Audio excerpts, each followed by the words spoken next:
जय मसीह की, praise the Lord. आज हम देखेंगे मत्ती 19 का 16, धनी युवक और अनंत जीवन।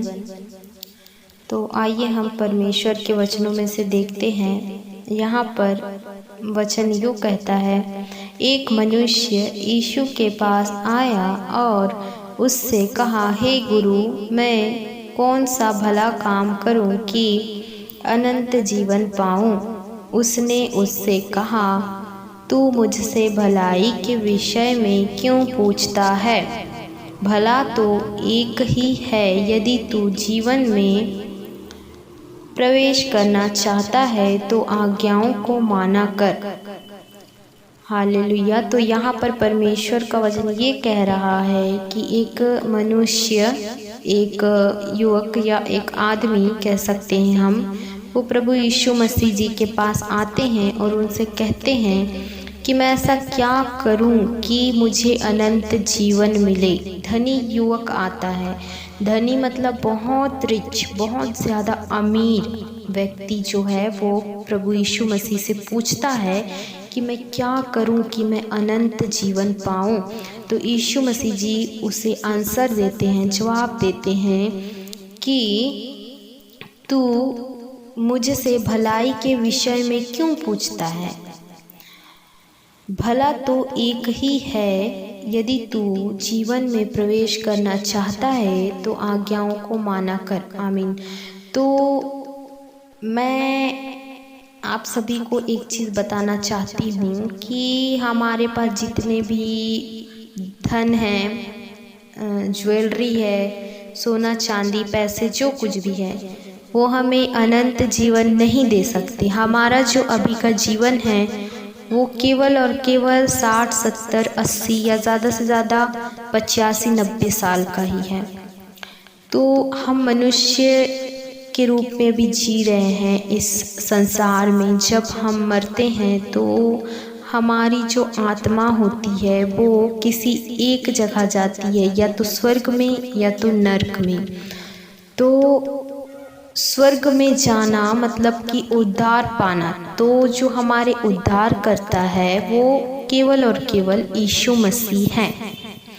तो जो धनी व्यक्ति रहता है वो यीशु मसीह से पूछता है उस वक्त जब यीशु मसीह जी हमारे जैसे लोगों के बीच में चला फिरा करते थे मनुष्य के रूप में उस वक्त।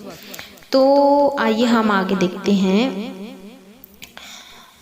यीशु मसीह ने कहा, तो आज्ञाओं को माना कर। तो वो व्यक्ति फिर प्रभु से क्वेश्चन करता है, सवाल करता है। उसने उससे कहा, कौन सी आज्ञाएं? यीशु ने कहा, यह कि हत्या ना करना, व्यभिचार ना करना, चोरी ना करना, झूठी गवाही ना देना, अपने पिता और अपनी माता का आदर करना। तो ये सब जितनी भी यहाँ आज्ञाएं हैं ये हम सबों के लिए है। ऐसा नहीं है कि सिर्फ धनी व्यक्ति के लिए, हम सभी के लिए ये सारी आज्ञाएं हैं। और जब मैं परमेश्वर के वचन से, मैं या कोई भी विश्वासी या पास्टर आप सबों को बता रहा हो तो उसे आप सब प्लीज़ रिसीव करें। अच्छी अच्छी बातों को वचनों में से रिसीव करें। अगर कुछ गलत लगता है तो उसे ध्यान ना दें। अपने पिता और अपनी माता का आदर करना और अपने पड़ोसी से अपने समान प्रेम रखना। तो प्रभु की ये आज्ञा है कि जैसे आज के समय में हम देखते हैं कि हम अपने पड़ोसी से बैर रखते हैं, तो हमें वैसा नहीं करना है। उस जवान ने उससे कहा, इन सब को तो मैंने माना है, अब मुझसे किस बात की घटी है?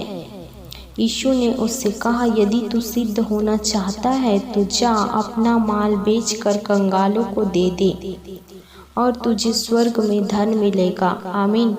तो वो जो धनी व्यक्ति रहता है वो प्रभु से कहता है कि मैं तो ये सारा कुछ कर चुका हूँ। मैं कभी हत्या नहीं किया, मैंने कभी व्यभिचार नहीं की, चोरी नहीं की, झूठी गवाही नहीं दी, अपने माता पिता का आदर किया, अब मैं इतना सब कर चुका हूँ, फिर भी मुझे नहीं लगता कि मुझे उद्धार मिलेगा, मुझे अनंत जीवन चाहिए। तो मैं ऐसा क्या करूँ इसके अलावा? तो प्रभु कहते हैं कि जितना भी धन है उसे तू कंगालों में बांट दे और आकर मेरे पीछे हो ले, और तुझे स्वर्ग में धन मिलेगा, और आकर मेरे पीछे हो ले। परंतु वह जवान यह बात सुन उदास होकर चला गया, क्योंकि वह बहुत धनी था। तब यीशु ने अपने चेलों से कहा, मैं तुमसे सच कहता हूँ कि धनवान का स्वर्ग के राज्य में प्रवेश करना कठिन है। तुमसे फिर कहता हूँ कि परमेश्वर के राज्य में धनवान के प्रवेश करने से ऊँट का सुई के नाके में से निकल जाना सहज है। मतलब यहाँ पर यीशु मसीह ये कह रहे हैं अपने चेले से और हम सबों से कि हम अगर धन के पीछे आज भाग रहे हैं कि मेरे पास ज़्यादा धन क्यों नहीं है, मेरे पास ज़्यादा धन होने चाहिए, तो यहाँ बाइबल साफ साफ बताती है कि अगर हम धन इकट्ठा करने में अपना जीवन व्यतीत कर रहे हैं तो हमारा स्वर्ग में कोई जगह नहीं हो सकता। चलिए आगे पढ़ते हैं। यह सुनकर चेलों ने बहुत चकित होकर कहा, फिर उसका जिसका उद्धार हो सकता है, फिर किसका उद्धार हो सकता है? जो चेले थे उन्होंने सवाल किया, तो फिर किसका उद्धार हो सकता है? यीशु ने उनकी ओर देखकर कहा, मनुष्यों से तो यह नहीं हो सकता, परंतु परमेश्वर से सब कुछ हो सकता है। आमीन। इस पर पतरस ने, जो यीशु मसीह के चेले थे, उन्होंने कहा, देख हम तो सब कुछ छोड़ के तेरे पीछे हो लिए, तो हमें क्या मिलेगा?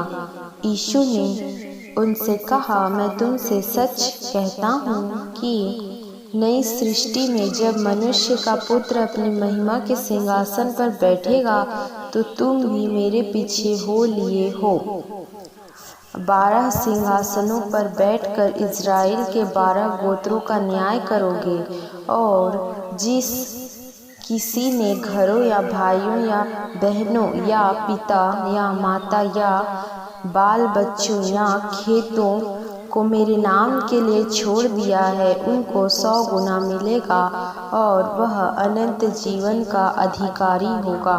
परंतु बहुत से जो पहले हैं पिछले होंगे, और जो पिछले हैं वह पहले होंगे। अर्थात यीशु मसीह जी ने यहाँ कहने की कोशिश की है, जो कोई धन के पीछे ना भाग कर मेरे पीछे हो लेगा, अर्थात जो यीशु मसीह के वचनों पर चलेगा और वचनों का पालन करेगा, और प्रभु जो कहते हैं वचन में, तो वे विचार ना करना, पाप ना करना, हत्या ना करना, माता पिता का आदर करना, इन सभी वचनों की पालन करने का कोशिश करेगा, उद्धारकर्ता जो यीशु मसीह है उनको ग्रहण करेगा, उद्धार वही पाएगा।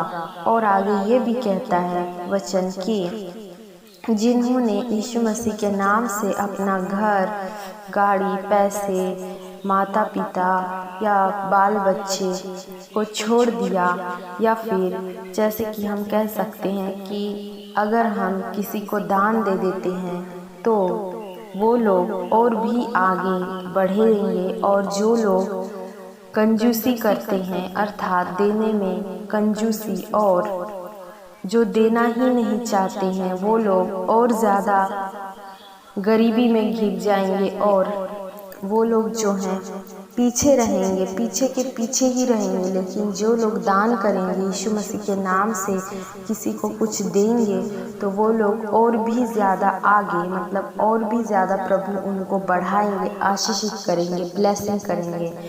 तो परमेश्वर के इन सभी वचनों के द्वारा प्रभु हम सभी को बहुतायत से आशीषित करें। आमीन।